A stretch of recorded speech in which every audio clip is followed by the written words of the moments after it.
नमस्कार, जनता टीवी देख रहे हैं आप। आपके साथ मैं हूं अंजलि भंडारी और बड़ी खबर, बड़ी जानकारी आ रही है, वो आपको बता दें। बड़ी खबर, बड़ी जानकारी। मथुरा दौरे पर पीएम मोदी। ये इस वक्त की बड़ी खबर। मथुरा का दौरा प्रधानमंत्री नरेंद्र मोदी का। श्री कृष्ण जन्मस्थान मंदिर जाएंगे पीएम मोदी। ये इस वक्त की बड़ी खबर आपको बता रहे। मंदिर में पूजा अर्चना करेंगे प्रधानमंत्री नरेंद्र मोदी। तो ब्रिजरथ उत्सव में भी शिरकत करेंगे प्रधानमंत्री नरेंद्र मोदी। मीराबाई की जयंती पर आयोजित कार्यक्रम, तो सीएम योगी भी मौजूद रहेंगे। ये इस वक्त की बड़ी खबर आपको बता रहे हैं। तो राज्यपाल आनंदीबेन पटेल भी मौजूद रहेंगे इस खास मौके पर। मथुरा दौरे पर पीएम मोदी रहने वाले हैं। ये इस वक्त की बड़ी खबर आपको बता दें। तो श्री कृष्ण जन्मस्थान मंदिर जाएंगे प्रधानमंत्री नरेंद्र मोदी। मंदिर में पूजा अर्चना करेंगे पीएम मोदी। ये इस वक्त की बड़ी खबर आपको बता रहे हैं।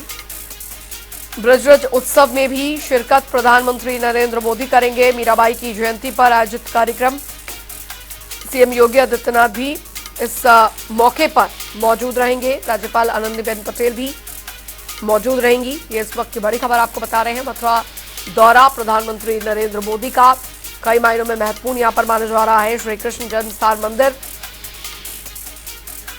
प्रधानमंत्री नरेंद्र मोदी जाएंगे। ये इस वक्त की बड़ी खबर। ब्रिजरथ उत्सव में करेंगे शिरकत। ये बड़ी खबर, बड़ी जानकारी आपको यहां पर बता रहे हैं। मीराबाई की जयंती पर आयोजित कार्यक्रम और जानकारी आपको दे दें, सीएम योगी आदित्यनाथ भी मौजूद रहेंगे इस मौके पर।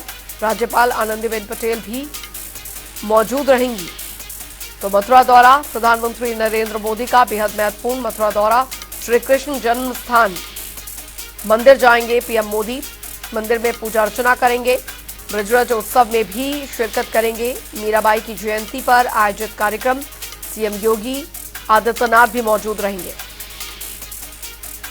सुरेश सैनी संवाददाता मथुरा से हमारे साथ जुड़ गए हैं ज्यादा जानकारी के साथ। सुरेश, मथुरा दौरे पर आ रहे हैं प्रधानमंत्री नरेंद्र मोदी, क्या कुछ तैयारियां कर ली गई हैं? कितने बजे तक वहां पर प्रधानमंत्री का आगमन होने जा रहा है?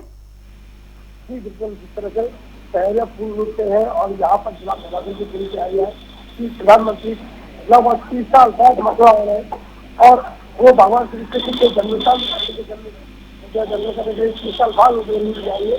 उसके पहले मैं आपको दिखा दीजिए, नंबर 3 है, जहाँ से लगभग 4 बजे प्रधानमंत्री नरेंद्र मोदी भगवान श्री कृष्ण के दर्शन करने जमीन पहुंचेंगे और इस दर्शन के दौरान वो जिस तरह से गर्भगृह के दर्शन करेंगे और उसके साथ साथ योगमाया मंदिर में दर्शन करेंगे। फिर राधा कृष्ण का जो ऊपर मंदिर है भागवत भवन में, जहाँ पर आरती करेंगे। लगभग 15 मिनट का उनका कार्यक्रम यहाँ पर है और उसकी जिला प्रशासन द्वारा उनकी सुरक्षा की पुख्ता इंतजाम किए गए। यहाँ के साथ लगभग फिर वो 4:30 बजे ब्रजरथ में पहुंचेंगे, जहाँ पर मीराबाई के 525वीं जन्मोत्सव पर जो कार्यक्रम हो रहा है उसका उद्घाटन करेंगे। जहाँ हेमा मालिनी जो मथुरा की सांसद है वो मीराबाई के ऊपर आयोजित एक नृत्य को करेंगे। लगभग 3.5 घंटे का वहाँ का इस तरह में और 1.5 घंटे का जो हेमा मालिनी का कार्यक्रम है उसको मुख्यमंत्री प्रधानमंत्री देखेंगे। उनकी अगुवाई के लिए यहाँ पर लगभग 2 बजे मुख्यमंत्री योगी आदित्यनाथ और यूपी की राज्यपाल आनंदीबेन पटेल भी यहाँ पहुंचने वाली है। उसको लेकर के प्रशासन काफी पुख्ता इंतजाम किए हुए। मैं आपको बता दूं कि मथुरा जिले को कई सेक्टर और जोन में बांट दिया गया है। हालांकि जो उनका हेलीपैड से आने का जमीनी का रास्ता है उसके दौर पर बैरिकेड कर दिया गया है ताकि कोई जानवर या कोई अन्य लोग उनके सामने उनके काफिले के दौरान ना आ पाए। इसके काफी पुख्ता इंतजाम किए हैं। जी सुरेश, किस तरीके से वहां पर उत्साह कार्यकर्ताओं में खासकर बना हुआ दिख रहा है? जाहिर तौर पर प्रधानमंत्री का आगमन वहां पर होने जा रहा है, चाक चौबंद व्यवस्था की गई है, लेकिन कार्यकर्ताओं में कितना उत्साह देखने को मिल रहा है? जी भाई साहब, कार्यकर्ताओं में नहीं, लोकल जो मथुरा के लोग हैं उनमें भी प्रधानमंत्री को लेकर काफी उत्साह है। प्रधानमंत्री किस तरह से लगातार हिंदुत्व की बात करते हैं, भगवान श्री कृष्ण की बात करते हैं और श्री राम मंदिर की बात करते हैं, उसको देखते हुए जिस तरह से अयोध्या में श्री राम मंदिर बन रहा है उसकी झांकी मथुरा में भी देखने को मिल रही है। कि जमीनी से थोड़ी सी दूरी भगवान श्री राम का एक झांकी सजाई गई है और अब हाईकोर्ट के बाद भगवान श्री कृष्ण के जन्मभूमि का भी फैसला आने वाला है। उसमें आधे सुरक्षित है कोर्ट इलाहाबाद में, तो उसको लेकर के भी यहाँ कहीं ना कहीं लोगों में खुशी है कि कहीं ना कहीं भगवान श्री कृष्ण के भी भव्य मंदिर बनने की रास्ता साफ होगा। उसी के साथ साथ में आपको ये भी बता दें कि वृंदावन बांके बिहारी के कॉरिडोर को लेकर के मथुरा वासियों को बड़ी उम्मीद है। कहीं ना कहीं उसको लेकर के भी प्रधानमंत्री कुछ घोषणा करेंगे और मथुरा को कोई बड़ी सौगात प्रधानमंत्री यहाँ से देने वाले हैं। उसको लेकर के मथुरा वासियों में खासा उत्साह है और वो कई दिन पहले से प्रधानमंत्री से इंतजार कर रहे हैं। बहुत बहुत शुक्रिया सुरेश सैनी इस तमाम जानकारी के लिए। फिलहाल आप खबर पर नजर बनाए रखें, हम आपसे आगे भी अपडेट यहां पर लेते रहेंगे। तो सीएम योगी आदित्यनाथ भी यहां पर मौजूद रहेंगे इस खास कार्यक्रम में। आगे बढ़ेंगे, एक और बड़ी खबर की ओर करेंगे। बड़ी जानकारी लखनऊ से आ रही है, जहां पर शीतकालीन सत्र से जुड़ी बड़ी खबर आ रही है। बता दें आपको, शीतकालीन सत्र 28 नवंबर से हो रहा शुरू। ये इस वक्त की बड़ी खबर आपको बता रहे हैं। तो सबसे बड़ा अनुपूरक बजट लाने की यहां पर तैयारियां तेज कर दी गई हैं। 42,000 करोड़ का हो सकता है बजट। तो शीतकालीन सत्र से जुड़ी आ रही ये बड़ी खबर आपको बता रहे हैं। शीतकालीन सत्र 28 नवंबर से शुरू हो रहा है और सबसे बड़ा अनुपूरक बजट लाने की तैयारी। तो शीतकालीन सत्र से जुड़ी खबर आपको बता रहे पॉइंटर्स के जरिए। 29 नवंबर को पेश होगा अनुपूरक बजट। 30 नवंबर को अनुपूरक बजट पर चर्चा होगी। 1 दिसंबर को सत्र में विधायी कार्य होंगे। 42,000 करोड़ रुपए का ये बजट, जो अनुपूरक बजट है, वो हो सकता है विकास कार्यों को गति देगी योगी सरकार। 28 नवंबर को यूपी विधानसभा का विशेष सत्र। ये इस वक्त की बड़ी और अहम जानकारी आपको दे रहे हैं।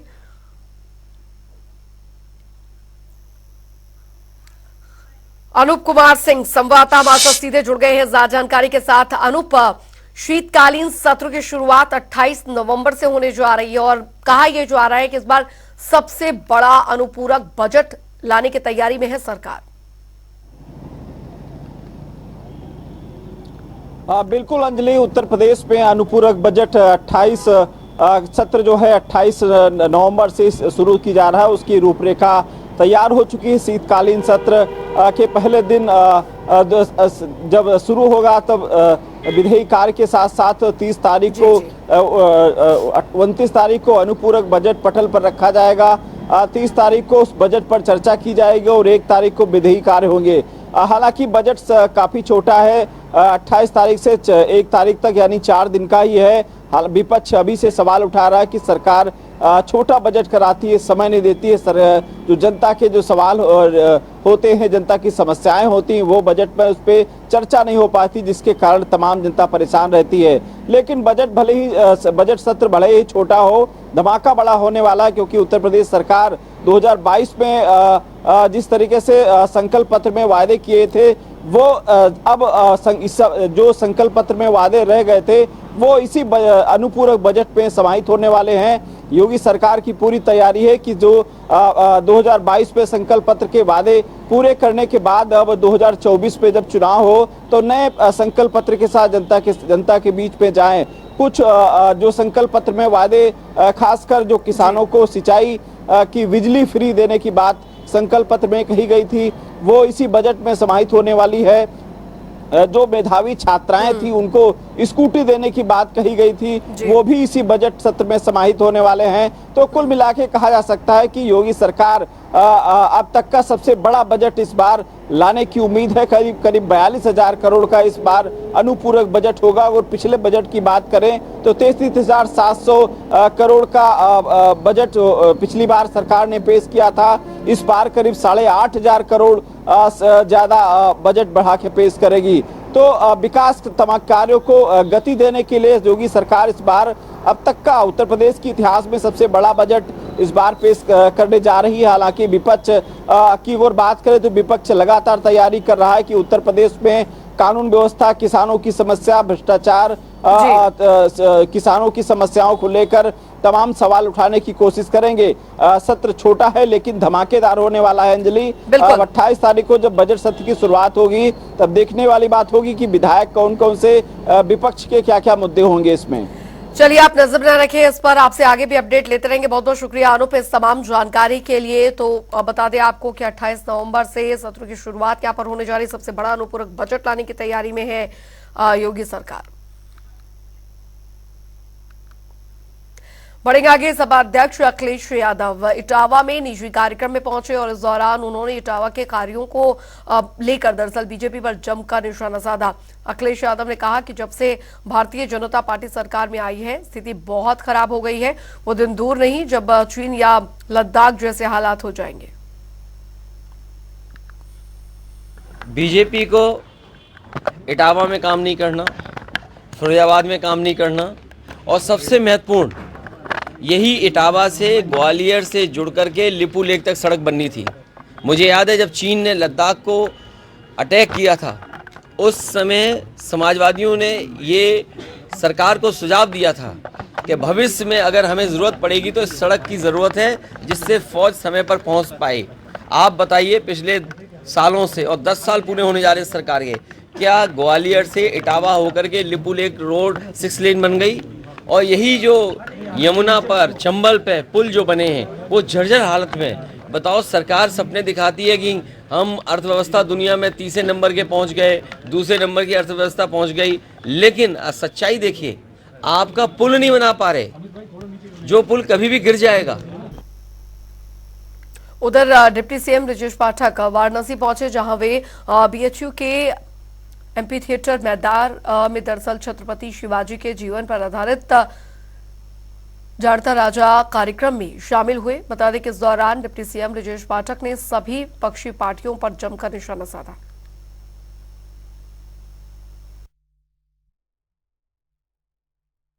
सेवा भारती द्वारा आयोजित महानाट्य जड़ता राजा के मंचन को आज देख करके हम सब प्रफुल्लित हैं कि हमारी संस्कृत को किस ढंग से हमारे पूर्वजों ने संजोया है और सब कुछ अपना दांव पर लगाकर आहुति देने का काम किया है। हम आज कह सकते हैं कि हमारी संस्कृत आज सुरक्षित है, तो महाराज शिवाजी जैसे जो रणबांकुरे थे उनकी वजह से, और इसमें सबसे बड़ी भूमिका उन माओं की है जो माएँ अपना सब कुछ सर्वस्व दांव पर लगा करके, अपने बच्चों को दांव पर लगाकर हमारी संस्कृति को आगे बढ़ाने का काम किया है। वर्तमान परिस्थितियों में भी मैं अपने देश की, अपने प्रदेश की सभी बहनों से कहना चाहता हूं, हमें जड़ता राजा नाटक से सीख लेनी चाहिए, अपने बच्चों में ये इस प्रकार के भाव लाने चाहिए कि हमें अपने भारत के प्रति, अपने हिंदुस्तान के प्रति सब कुछ दांव पे लगाकर कभी माँ भारती के झंडे को झुकने नहीं देना है।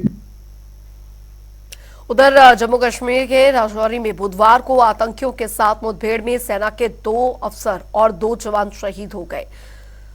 बता दें आपको कि इसमें आगरा के डीजीसी क्राइम बसंत कुमार गुप्ता के बेटे कैप्टन शुभम गुप्ता भी शहीद हुए हैं। शहीद की सूचना मिलते ही प्रशासनिक अधिकारी और बीजेपी मंत्री एसपी सिंह बघेल, सांसद राजकुमार चाहर और रिश्तेदारों का तांता लग गया।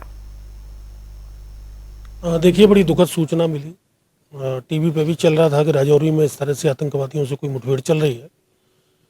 तो अचानक जानकारी मिलती है कि हमारे साथी मित्र बसंत गुप्ता एडवोकेट जो डीजीसी भी हैं, उनका बेटा शुभम भी उसमें शहीद हो गया।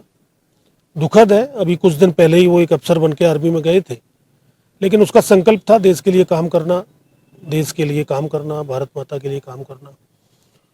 और दुर्भाग्यपूर्ण भी है, और दूसरे शब्दों में कहें तो गर्व का एहसास भी होता है कि हमारे एक मित्र के बेटे ने अपने प्राणों को न्यौछावर किया, देश के लिए बलिदान किया है शुभम ने। उसके माता पिता भी धन्य है कि उन्होंने शुभम जैसे लाल को पैदा किया। तो सभी आगरावासी जिसको भी सूचना मिल रही है सब दौड़ के आ रहे हैं। दुख का वातावरण भी है, गर्व भी है। देखिए, अभी तक तो जो विधिवत कोई जानकारी ऐसी मुख्य रूप से तो नहीं आई है, लेकिन जैसी कि चर्चा है कि कल शाम तक या रात तक आने की संभावना है। अभी मैं रक्षा मंत्रालय में बातचीत भी करूंगा, तो कब तक आ जाएगी उसकी सही जानकारी बता दी जाएगी। बढ़ेंगे आगे। उधर संगम नगरी के मौजगिरी आश्रम के यमुना तट पर कालिंदी महोत्सव के अवसर पर मौजगिरी आश्रम पर दीपदान महायज्ञ का आयोजन हुआ, जिसके लिए दूर दराज से आए साधु महात्माओं का प्रयागराज पहुंचे और वहीं मौजगिरी घाट पर भक्तों के दीप दान करने के बाद घाट पर काफी सुंदर नजारा देखने को मिला।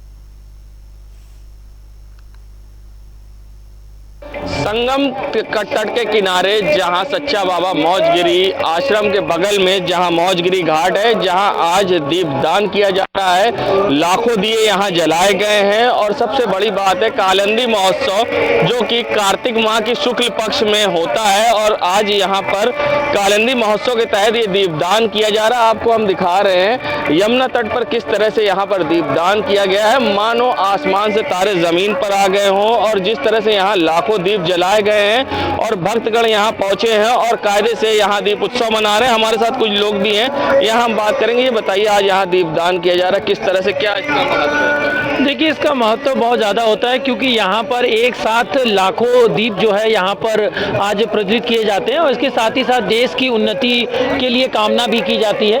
और यहाँ पे साधु संतों के साथ साथ जो यहाँ के आसपास के जो रहने वाले भक्त हैं वो हर साल इस उत्सव में ज़रूर शामिल होते हैं और हर व्यक्ति एक दिया ज़रूर जलाता है अपने देश की उन्नति के लिए, अपने परिवार के सुख और शांति के लिए। तो आप पत्रकार भी हैं, मगर ये बताइए कि जिस तरह से उत्सव मनाया कितना उल्लास होता है यहाँ के लोगों को? देखिए, उल्लास साफ तौर पे दिख रहे होंगे। दिए से अंदाजा लगाया जा सकता है कि लाखों दिए का मतलब है कि हर एक व्यक्ति एक दिया जला रहा है, तो इसकी भीड़ का अंदाजा लगाया जा सकता है कि कितनी भीड़ होगी। तो और लोग से बात करेंगे, बताइए आप आए हैं यहाँ पे, आए दीप उत्सव में शामिल हुए, कैसा लग रहा है जिस तरह से दीप और गंगा की धारा में दीप प्रज्वलित हो रहे हैं? कुछ दिन के बाद हमारे देश के प्रधानमंत्री मोदी जी ने अयोध्या में जो आह्वान किया है श्री राम जी की भव्य राम मंदिर के निर्माण को लेकर के, उसी के एक छोटा रूप हमें है कि कई लाख दीप जो हैं जो यहाँ पे दिख रहे हैं, लोगों के अंदर एक अंदर से भावना जागृत हो रही है। यहाँ के आयोजक और संयोजक जो भी हैं उनको नमन, क्योंकि उनके अथक प्रयास से एक नई तरीके की परंपरा शुरू हुई है। सुना आपने, एक नई तरह की परंपरा की शुरुआत हुई, मगर कई सालों से यहाँ पर दीपदान होता है और प्रधानमंत्री के आह्वान पर जिस तरह से दीपदान हो रहा है, लोग बढ़ चढ़कर हिस्सा ले रहे हैं। और आने वाले दिनों में प्रशासन की ओर से भी दीपावली पर संगम तट पर दीपदान होगा। फिलहाल मौजगिरी घाट पर एक भव्य नजारा है और लोग बढ़ चढ़कर हिस्सा ले रहे हैं और दीपदान कर रहे हैं। जनता टीवी के लिए सैयद मोहम्मद आमिर, प्रयागराज।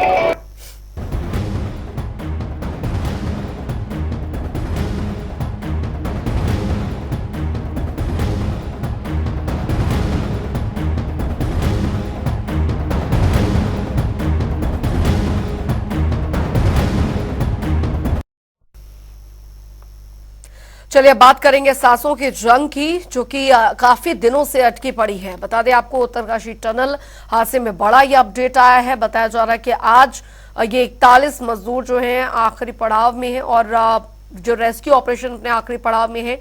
अमेरिकी ऑर्गन मशीन में कुछ खराबी आई है, तो मशीन में जो खराबी से रेस्क्यू ऑपरेशन रुका। दिल्ली से मशीन ठीक करने के लिए एक्सपर्ट्स वहां पर पहुंच चुके हैं। 7 एक्सपर्ट्स की टीम मशीन ठीक करने पहुंचे। करीब 8 से 10 मीटर का जो फासला है अब बस वही बाकी रह गया है।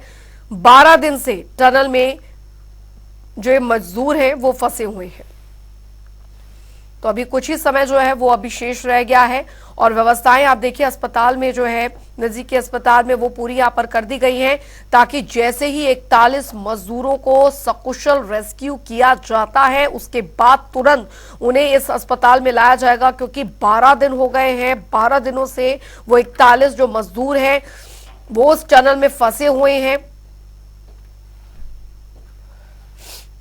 और हालांकि एक पाइपलाइन के जरिए उन तक खाना और पानी जो है वो जरूर पहुंचाया जाता रहा, लेकिन इस बीच ऑक्सीजन की थोड़ी बहुत कमी जो है वो जरूर वहां पर रही थी। लेकिन अब जैसे ही, क्योंकि बस कुछ ही चंद फासला जो है वो यहाँ पर शेष रह गया है और सुरंग के बाहर आप देख सकते हैं एम्बुलेंस जो है वो भी पूरी तरीके से स्टैंड बाय पर खड़ी की गई है, ताकि कोई भी सूरत में कोई भी इमरजेंसी यहाँ पर होती है तो तुरंत जो है वो उपचार जो है उन्हें दिया जाए।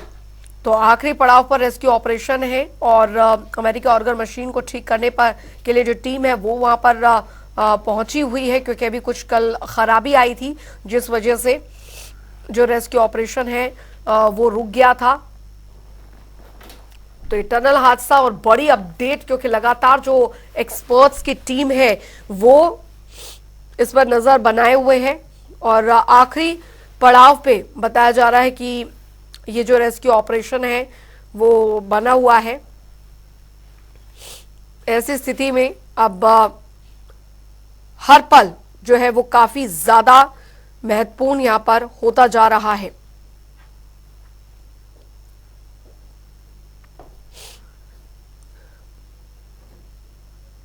तो बता दें, रेस्क्यू ऑपरेशन का जायजा था तो उसको हटाने का कार्य किया गया और अब उन कार्यों को आगे बढ़ाते हुए इस कार्य को प्रोग्रेस भी दी जा रही है। क्या अमेरिकन ऑगर मशीन बिल्कुल ठीक है?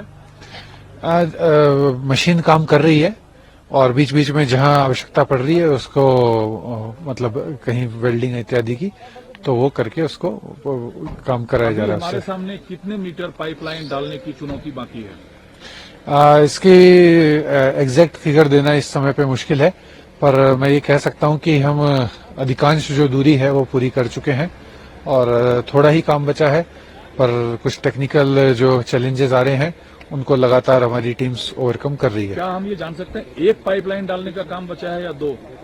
नहीं, इस तरह से मैं बताना मेरे लिए संभव नहीं अच्छा, होगा। दूसरा सर, अभी 10 मिनट में दो हेलीपैड पर हेलीकॉप्टर आया, जिसमें से एक दिल्ली से आई 5 लोगों की टीम थी और एक रुड़की से। जी, वो किस किस चीज में एक्सपर्ट है और क्या मदद पहुंचाएंगे? जी, अंदर जो कार्य चल रहा है, जैसा मैंने बताया, तकनीकी चुनौतियां आ रही हैं, तो उनको हैंडल करने के लिए और सुरक्षा को ध्यान में रखते हुए कार्य हो रहा है। और इसी बीच कई बार जहां पे कोई विशेषज्ञों की राय लेनी पड़ती है या कोई स्किल्ड मैन पावर की आवश्यकता पड़ती है, तो उसको तत्काल यहाँ बुलाया जा रहा है, ताकि जो हमें ऑब्स्टेकल्स या हर्डल्स जो काम करने वाले लोग हैं उनके सामने आ रहे हैं, उनको ओवरकम किया जा सके। खुशी की खबर आप बता सकते हैं क्या आज शाम तक जो हम लोगों का टास्क है उसे हम पूरा कर लेंगे? देखिए, हम रोज एक्सपेक्ट कर रहे हैं कि ये आज पूरा हो, अभी पूरा हो, कल पूरा हो, तो परंतु इस तरह समय तय करना किसी के लिए भी अभी संभव नहीं है, क्योंकि चुनौतियां अब समय समय पे परिवर्तित हो जाती हैं, कई बार कोई नई समस्या आती हैं, पर कार्य लगातार, मैं आपको एश्योर कर सकता हूं कि कार्य लगातार चल रहा है और उसकी मॉनिटरिंग उच्चतम स्तर से दोनों राज्य सरकार और भारत सरकार के स्तर से हो रही है। और जहां जैसे भी संसाधनों की आवश्यकता पड़ती है उसकी तत्काल व्यवस्थाएं कराई जाती है।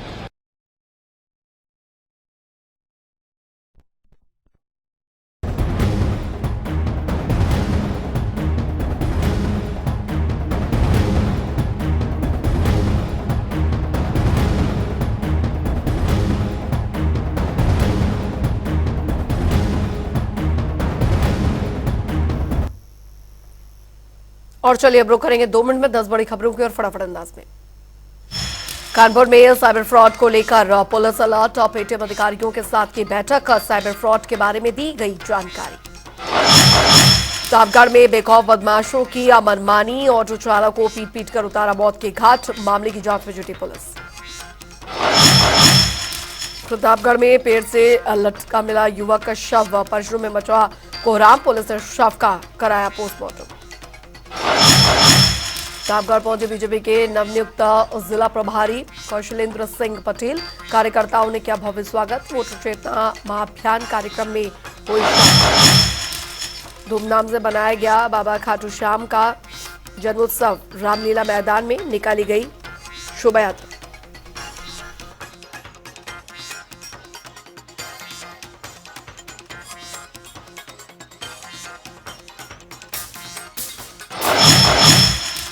मिर्जापुर में 10 साल के लड़के के साथ अपराकृतक का दुष्कर्म, परिजनों ने दी पुलिस को शिकायत, मामले की जांच में जुटी पुलिस।